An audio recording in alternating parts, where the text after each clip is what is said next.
Hey y'all, this is Alex from Person County Senior Center, and today I'm going to show you how to knit your own chunky blanket. The only thing that you really need is chunky yarn, and you can get this from Hobby Lobby or our local Walmart, and you need only about 2 to 6 skeins depending on how big you want your blanket. 2 skeins will make like a little shawl, 4 will make about a twin size bed blanket, and then if you want to get 6, you can make about a queen size blanket. But we're going to show you this in about 3 easy steps, and we're going to get started. So you want to get the end of your yarn, and you're going to make a little rabbit ear with it. So just like that. And then you're going to take that ear, twist it, and then pull that yarn through. So now you got a little loop-de-loop. So you're going to lay that flat on the table, and you're going to bring your working yarn in the direction that you're knitting.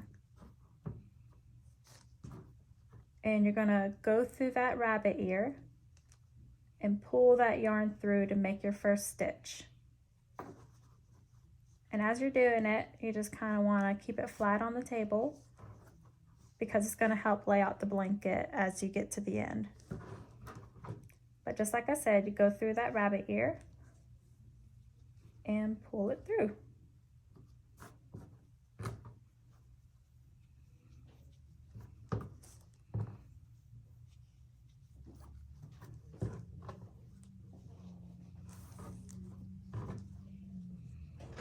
So you're always using the last rabbit ear, correct? Yes.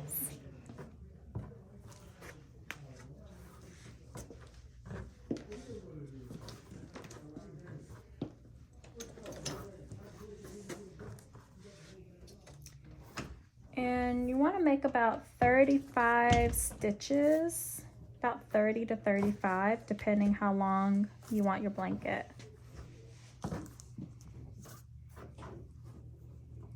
So as you can see, it has that kind of braid that we're going for. So I'm just going to keep on making loops till I hit about the length that I want it.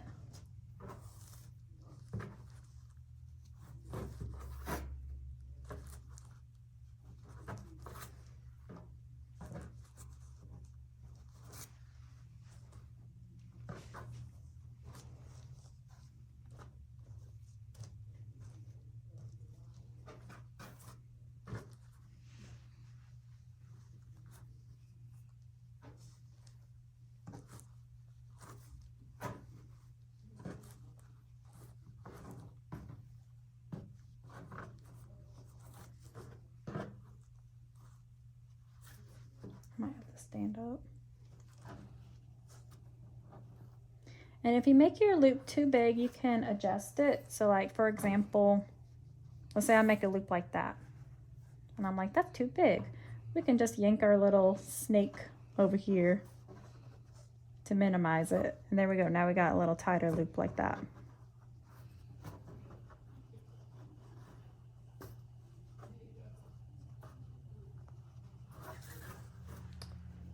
So I think that's a good length. So I'm going to bring this down. So when we're starting on the second row, you're going to take that last stitch, that last loop, and we're going to bring it down just like that. So it was sitting like that.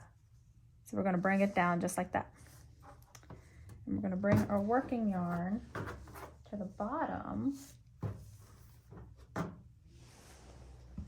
because we're going to be going this way.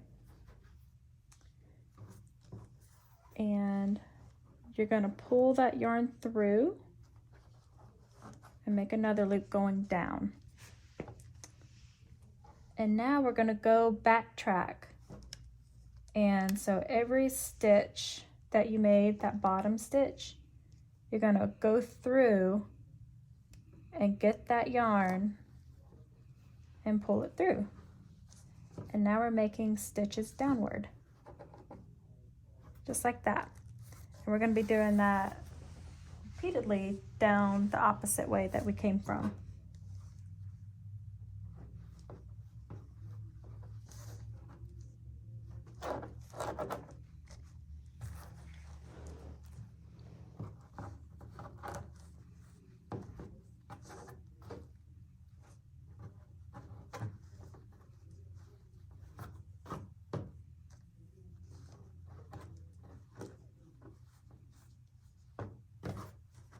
This is a great activity that you can do at home while watching TV. You could do it on your lunch break. You could do it making gifts for your friends and family for Christmas.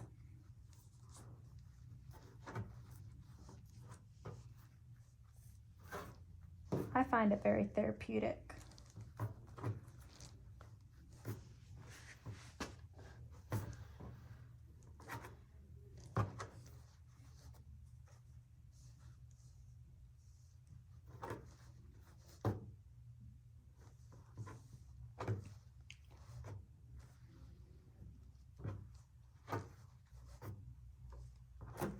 And you're just pulling that around through the back.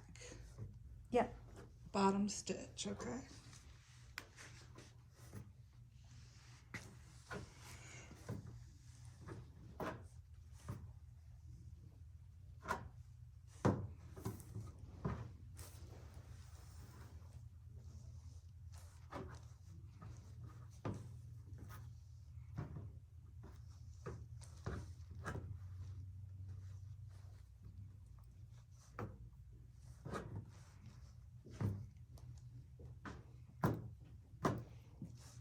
All right. So we made it to our end, and so what we're going to do is pull it through and bring it down just like that, just like we did. And now we're going to start going this way.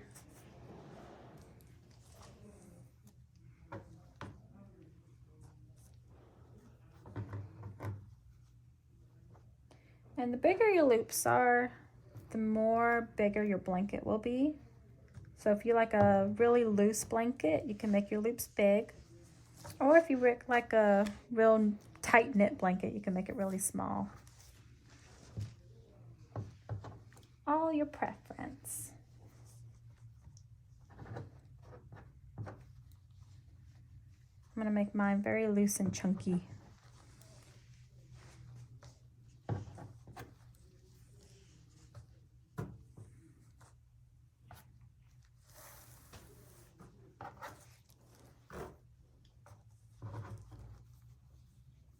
Am I staying in frame?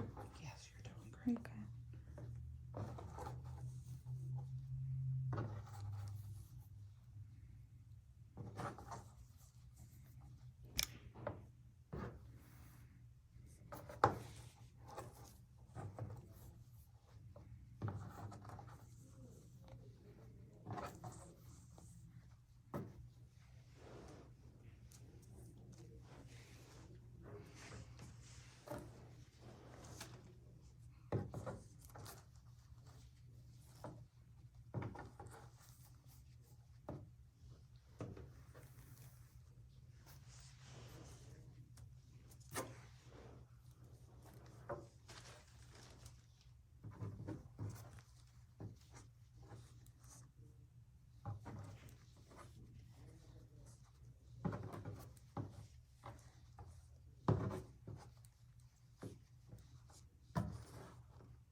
All right, so starting our new row, go through this loop,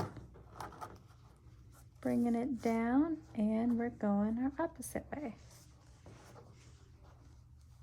I'm going to stop it.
just do one scan, 2 scans.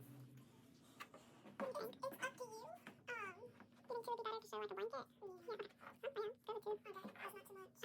Okay, cool. No, I guess this part is really gonna be time-lapsed and set up and stuff. Can you get me scissors, though? Yeah, can you get over this? Maybe we can show a clip of me, like, wrapping it around me. That would be cute. I want to take off my watch because my photos are hooked up to my watch. Sometimes I got some weird photos pop up. Sometimes they're selfies. You don't even know about this man. I saw this in a YouTube video. Run. What was that? Can't find it in. Oops, I think. Yeah, no. I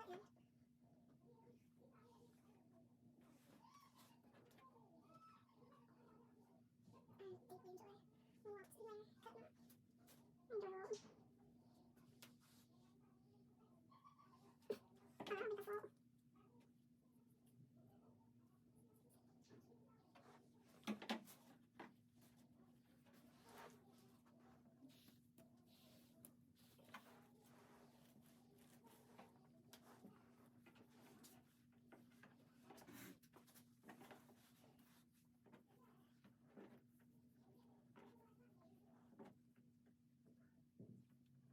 for Thanksgiving? I am. I could do without the whole gathering thing, just because it's like I told you, it's just exhausting. I'm just sad at the family, but look at them. They got some little drama going on too about it's just stupid drama. So there's this one girl, his cousin, who I guess he's just kind of okay. So every Thanksgiving they always, or every Christmas they always had it on the Saturday before or something, and now because Brittany wants to do it Sunday instead because she's making plans on Saturday. Now Mima is going to have it on Sunday night instead, and everybody's got to get to work the next morning. I don't care about it, but Justin's mom wasn't too happy, and they already got feelings about Brittany, because I guess Brittany's getting the house that was inheritance for the Kip children or something like that, and so they're upset about that, and I'm not working. Blink. Brittany doesn't, this is Justin's mom's words. She's like, well, Brittany doesn't have to get up for work the next morning, everybody else does, blah, blah, blah, blah. It's just silly. It's silly. It's like, if you don't want to go, then don't go, you know? But I think a lot of people are feelings about Brittany for a multitude of other reasons that I don't even know about. Yeah, it seems like they're all more built up. Like frustration, I reckon. Yeah.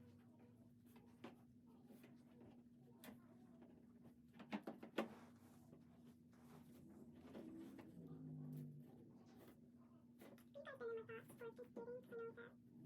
thoughts for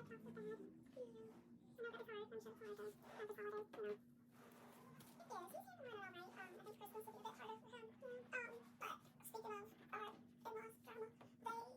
stew, as I mentioned before, the morning of Thanksgiving. Well, the people whose house they usually do it at, the other dad, the father-in-law, has been diagnosed with cancer and they're going to the beach with them, so they're not able to do it. You know, and so the cousins as well. One cousin asked Blake, well, are we still going to do it? So Blake kind of rallied the troops, and was just like, we should still do it. So-and-so said we could do it their place, we could do it their place. They got the stuff, like the pot, but we just need to bring the ingredients. Yeah, like one of their pots, yeah, they can be put on the fire, because like they cook outside on the fire. It's the whole big deal. All the fellas get drunk and stir the pot with like a special stick. It was a good time. It's a family tradition. I ain't mad at them. But then they went and planned it for a weekend that passed work, and the language job is right now, like, you can't get off for anything. So, now, it's like, I'm sorry. You know, so that's so sad about it. That's been a rough part. That's what I like about here is, you know, I don't have that anxiety to ask off. It's a really nice environment to have. It is. So, I feel for Blake. Yeah. And I keep building him like that. Especially having put in that time that he did put in. Yep. When I went to the mountains. And it's like they're playing favorites, which is the part that's aggravating me. Because they let a sergeant, or a guy in the exact same position as Blake, they let him off last weekend, the whole weekend. And they would give Blake a day. So it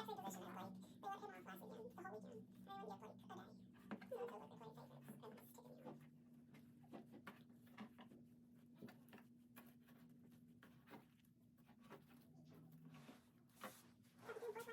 know without driving out that going on. Especially the guy they let off, he just had an affair with like the whole department. Oh my gosh. He had already dated one of his coworkers and married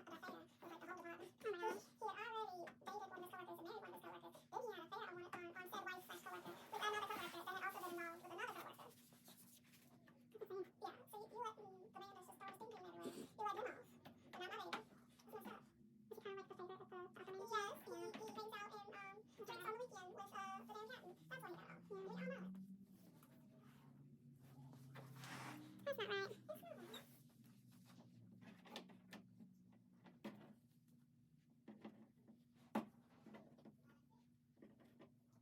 potentially add in that blue one too, if we wanted it longer. It's up to you.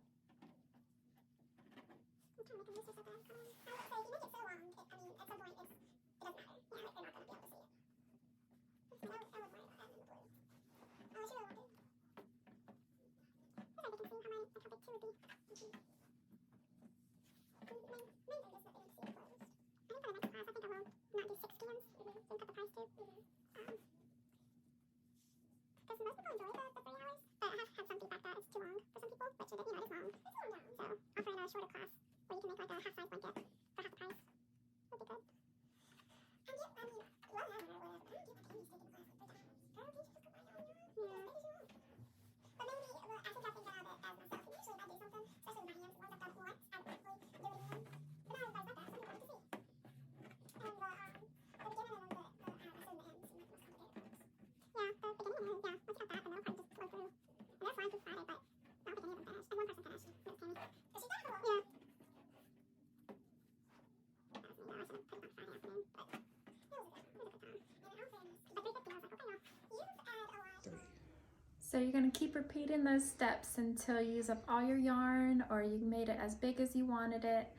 And you're going to just keep repeating that until we're ready to cast it off. And we'll show you that part in the next clip. Okay, so now we're at the end of our blanket. And we have just enough yarn to be able to cast it off and knit it all up. So once we're at the very end of our row, we're going to pick up that loop, so that very last loop. And instead of 1, we're going to pick up the one next to it. So we're doing 2 loops at a time. So you're going to pick up that loop, pick up the one next to it, its little neighbor, and you're going to feed your yarn through. And you're going to end up with 1 loop. So you're going to repeat that step. So you're taking this loop, picking up the next one, and feeding that yarn through. So pick up that loop, pick up the next one, feed the yarn through, 2 at a time. And then as you're going, you're going to notice that little braid. And we want a nice little braided edge.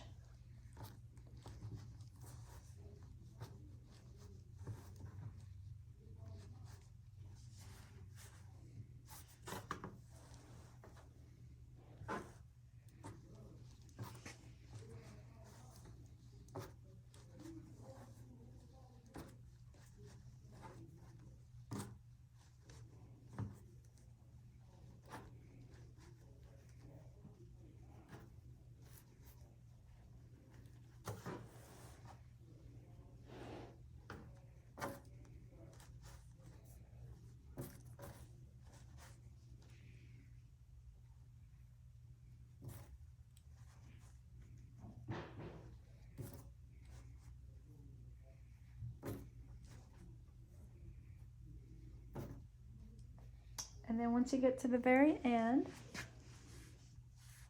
we're going to pull the rest of our yarn through and then just tie it real tight. And then we're going to snip it off and voila. And this is what it'll look like. And this was only 2 skeins of yarn. So as you can imagine, if you had 6, you would have a pretty big chunky blanket. But this one was just enough to make you a little cozy shawl that you could have at home or at work or anywhere you like. And these make really nice gifts for Christmas. So, you know, the holidays are here. So you can go to Walmart or Hobby Lobby, pick up some yarn and have some really great Christmas gifts for your friends and family. We are planning to have another chunky blanket class in January next year, so keep an eye on our Facebook page on when you can sign up for that. But yeah, I hope you enjoyed this, and I hope to see you stop by at our center anytime and come say hi to us and the rest of the staff. And have a beautiful, beautiful Thanksgiving. Mwah.